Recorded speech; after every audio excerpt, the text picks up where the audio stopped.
ফেনী জেলা প্রশাসকের কার্যালয় থেকে খুবই গুরুত্বপূর্ণ ইমার্জেন্সি এই বিবৃতি। এই মুহূর্তে ফেনী জেলার সকল উপজেলার সকল হাসপাতাল পানিবন্দী থাকায় অচল অবস্থায় আছে।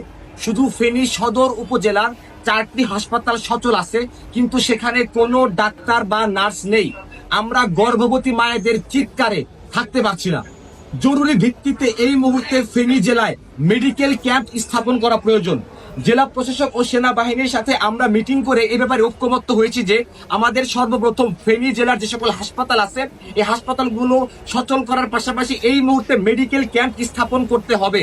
আপনারা যারা হেলিকপ্টারে করে ত্রাণ নিয়ে আসছেন, ত্রাণ পাঠাচ্ছেন, তাদের কাছে বিনীত অনুরোধ, হেলিকপ্টারে করে এখন ত্রাণ না পাঠিয়ে ডাক্তার পাঠান। এখানে শুকনো খাবার ও পানির কিছুটা মজুদ আছে এবং শত শত মানুষ নিয়ে আসছে। এখন যে জিনিসটা সব থেকে বেশি গুরুত্বপূর্ণ সেটা হচ্ছে মেডিকেল ক্যাম্প। এটা না হলে শত শত মা ও শিশুকে বাঁচানো সম্ভব হবে না। তাই বাংলাদেশের যতগুলো মেডিকেল কলেজ আছে, পাশাপাশি মেডিকেল কলেজের ডাক্তার, শিক্ষার্থী, নার্সিং ইনস্টিটিউটে যারা আছেন, এখনই মানবিকতার উদ্দেশ্যে, মানবিক উদ্দেশ্যে আপনারা এখনই ফেনীর দিকে রওনা দিন।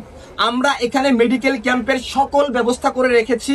আপনারা প্রয়োজনীয় মেডিকেল ইকুইপমেন্ট নিয়ে আমাদের সাথে যোগাযোগ করে জেলা প্রশাসকের কার্যালয়ে চলে আসুন। প্রয়োজনে এলাকা ভিত্তিক ফান্ড কালেকশন করে ডাক্তার পাঠানোর ব্যবস্থা করুন।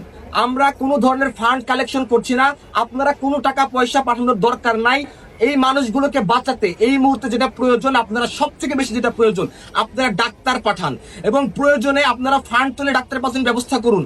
আপনাদের কাছে আবার অনুরোধ করছি, ডাক্তার পাঠান, এই মানুষগুলোকে বাঁচান। পাশাপাশি যদি কেউ অ্যাম্বুলেন্স ব্যবস্থা করতে পারেন, আমাদের সাথে যোগাযোগ করে অ্যাম্বুলেন্স পাঠানোর ব্যবস্থা করুন। কমেন্ট বক্সে আমাদের যোগাযোগের সবকিছু দিয়ে দিচ্ছি। আর সবার কাছে বিনীত অনুরোধ, যারা এতদিন বন্যায় ত্রাণের জন্য এই অসহায় অবস্থায় এই ভিডিও শেয়ার করেছেন, এই ভিডিওটি এই মুহূর্তে শেয়ার করে সমগ্র জায়গায় ছড়িয়ে দিন। দয়া করে ডাক্তার পাঠান। গর্ভবতী মা ও শিশুদের চিৎকারে আমরা থাকতে পারছি না। গর্ভবতী মা ও শিশুদেরকে দয়া করে বাঁচান, অনুরোধ আপনাদের কাছে।